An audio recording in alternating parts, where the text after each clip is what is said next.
আর police নয়, আরজিকর মেডিকেলে দুর্নীতির তদন্ত এবার সিবিআই। আরজিকর মেডিকেলের আরো এক মামলায় রাজ্যের জোর ধাক্কা। কথা বলবো সরাসরি নিউজ রুম থেকে, রয়েছেন আমাদের প্রতিনিধি অতনু হালদার। অতনু, এই আরজিকরে দুর্নীতির ঘটনায় তো সিট তদন্ত করছিল, 16ই আগস্ট সিট গঠন করা হয়, তাহলে কেন সিবিআই তদন্ত?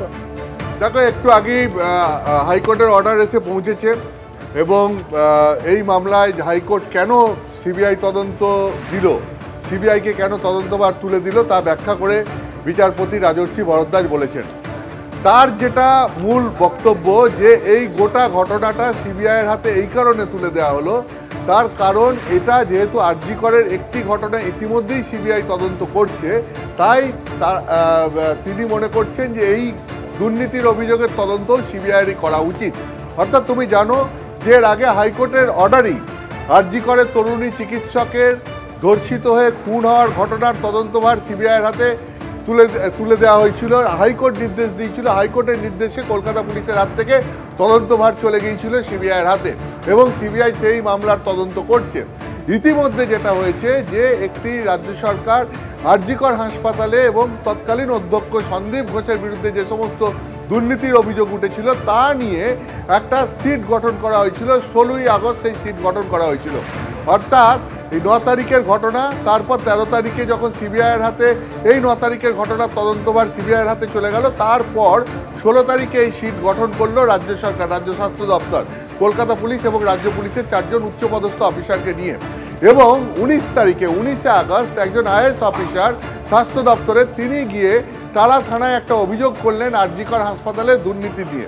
এবং সেই যে অভিযোগ করলেন, সেই যে কেসটা হলো, সেই কেসটা আবার ট্রান্সফার হয়ে গেল সিটের কাছে। সিট সেই কেসটা ধরে এই তদন্ত শুরু করলো। এবং এখন প্রথমেই প্রশ্ন উঠেছে যে 1.5 বছর ধরে যিনি এই মামলাকারী তৎকালীন ডেপুটি সুপার আক্তার আলী, তিনি তো বিভিন্ন জায়গায় ঘুরেছেন, বিভিন্ন জায়গায় অভিযোগ জানিয়েছেন, কিন্তু তখন রাজ্য সরকারের এই সক্রিয় ভূমিকা দেখা যায়নি। রাজ্য সরকারের সক্রিয় ভূমিকা দেখা গেল কখন, যখন এই আরজিকরের ঘটনা, এই তরুণী চিকিৎসকের খুন হওয়ার ঘটনাকে ঘিরে চারিদিকে তোলপাড় হতে শুরু করলো, ঘটনা তদন্তভার সিবিআইয়ের হাতে চলে গেল। তারপর দেখা গেল যে রাজ্য সরকার তখন দুর্নীতির মামলাতেও সিট গঠন করলো এবং দুর্নীতির অভিযোগে একটা মামলাও স্বাস্থ্য দপ্তর দায়ের করলো এবং তা নিয়ে সিট তদন্ত করতে শুরু করলো। বিচারপতি রাজর্ষি ভরদ্বাজ মনে করছেন যে একটা এজেন্সির হাতে যদি একটা তদন্ত থাকে, আরজিকরের রেপ অ্যান্ড মার্ডারের তদন্ত একজনের হাতে থাকবে, আরজিকরের দুর্নীতির অভিযোগের তদন্ত আরেকজনের হাতে থাকবে, তাহলে পরে দ্রুত বিচার পেতে এবং সঠিক বিচার পেতে এবং সঠিক তদন্ত হতে সমস্যা হতে পারে।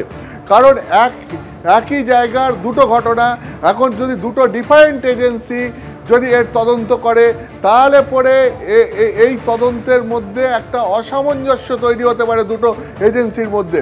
তাই দুটো এজেন্সির কাছে এই দুটো ঘটনার তদন্ত দিতে পারলে সমস্যা হতে পারে।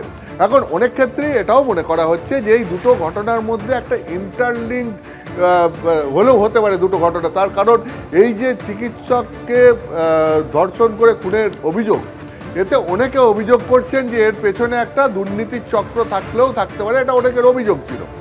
এখন এটা বোঝা যাচ্ছে না যে বিচারপতি এই কারণেই কিনা নাকি অন্য কিছু ভেবে তিনিও মনে করছেন যে একই জায়গায় ঘটে যাওয়া দুটো ঘটনা, ফলে দুটো এজেন্সিকে এই দুটো ঘটনার তদন্ত করলে সমস্যা হতে পারে, ফলে রাজ্য সরকারের তৈরি সিট নয়, এই ঘটনার তদন্তভার সিবিআইয়ের হাতেই তুলে দেওয়া উচিত। যেহেতু সিবিআই রেপ অ্যান্ড মার্ডারের ঘটনার তদন্ত করছে, ফলে দুর্নীতির তদন্ত সিবিআইয়েরই করা উচিত। এক্ষেত্রে তদন্তের কাজে সুবিধা হবে, তদন্তের সামঞ্জস্য রাখতে সুবিধা হবে এবং সুবিচার পেতে সুবিধা হবে।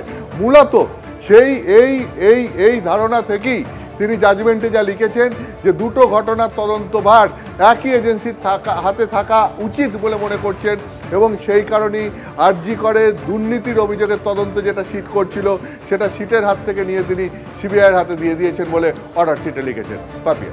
একদমই অতনু, ধন্যবাদ তোমায়। অর্থাৎ চিকিৎসক ধর্ষণ খুনের পর এবার হাসপাতালের আর্থিক দুর্নীতিতেও তদন্ত করবে সিবিআই, আদালতের নির্দেশে।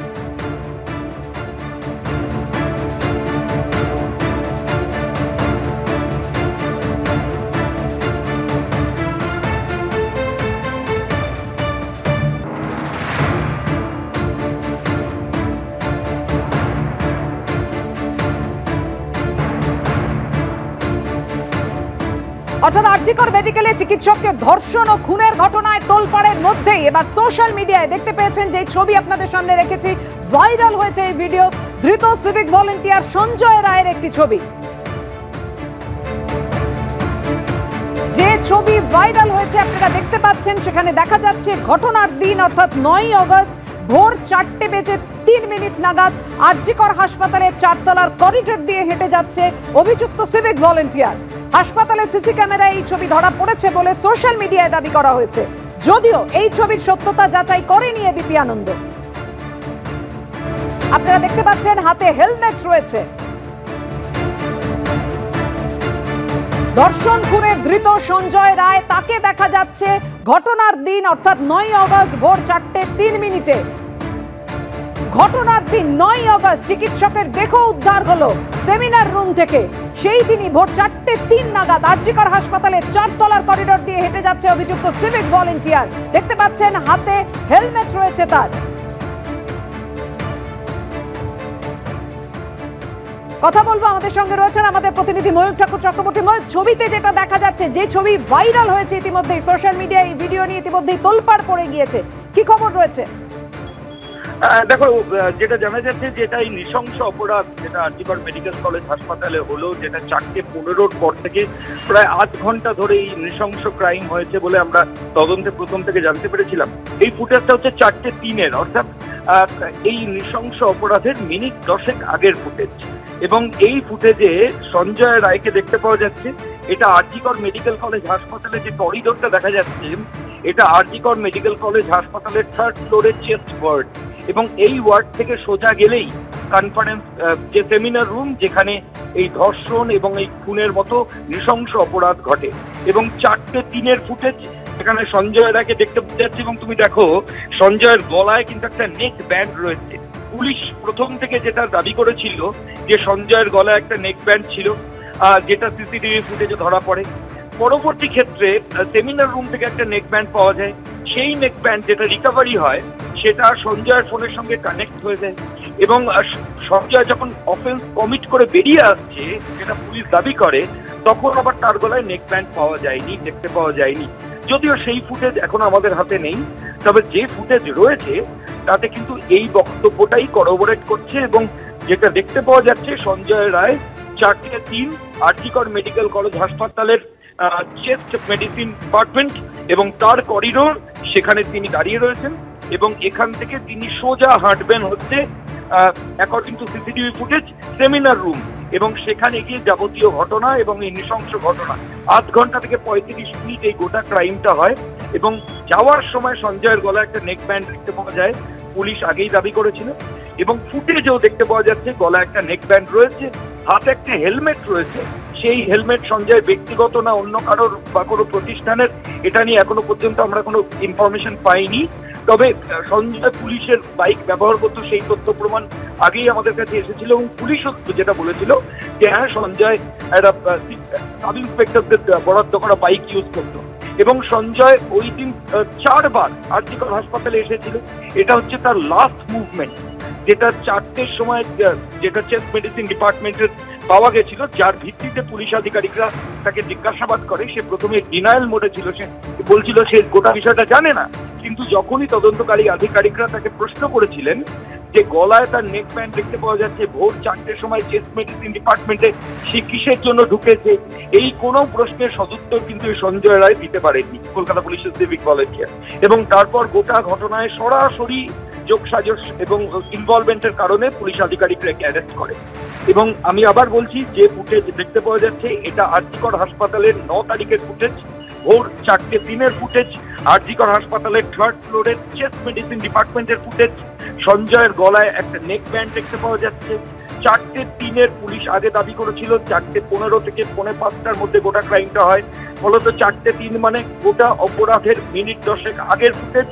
এবং এখান থেকে সঞ্জয় সোজা ঢোকে সেমিনার রুমে থেকে, কারণ এই যে করিডোর, এটা কিন্তু সোজা গিয়ে সেমিনার রুমেই কানেক্ট হয়েছে। আর সেমিনার রুম চত্বরে সিসিটিভি ফুটেজ ছিল না, কিন্তু এই সমস্ত যে পারিপার্শ্বিক তথ্য প্রমাণ যেগুলো আশেপাশের ব্লকে ছিল, সেগুলোই কিন্তু সঞ্জয়ের যে সাসপিশিয়াস মুভমেন্ট ছিল সেটাকে আরো বেশি জোরদার করে দেয় তদন্তকারীদের কাছে। পুলিশ আধিকারিকরা আগে যে ক্লেম করেছিলেন যে 4:03 সময় তাকে হাসপাতালে ঢুকতে শেষবারের মতো দেখা যায় এবং আধ ঘন্টা পর তাকে বেরোতে দেখা যায়। গলায় তার হেডফোন ছিল যাওয়ার সময়, বেরোনোর সময় হেডফোন ছিল না, যদিও বেরোনোর ফুটেজ আমাদের কাছে নেই। তবে যে ফুটেজ সোশ্যাল মিডিয়ায় ভাইরাল হয়েছে তার কিন্তু পরিষ্কার দেখা যাচ্ছে চেস্ট মেডিসিন ডিপার্টমেন্টে 9 তারিখ ভোর 4:03 সঞ্জয় রায় ঢুকছেন এবং এই চেস্ট মেডিসিন ডিপার্টমেন্ট থেকে সোজা গেলেই সেমিনার রুমে যাওয়া যায় যেখানে এই নৃশংস ঘৃণ্য অপরাধ হয়েছে এবং এটা ভোরের ফুটেজ এবং হাতে একটা হেলমেটও রয়েছে, যদিও হেলমেটটা কার সেটা এখনো স্পষ্ট না। ধন্যবাদ ময়ূক।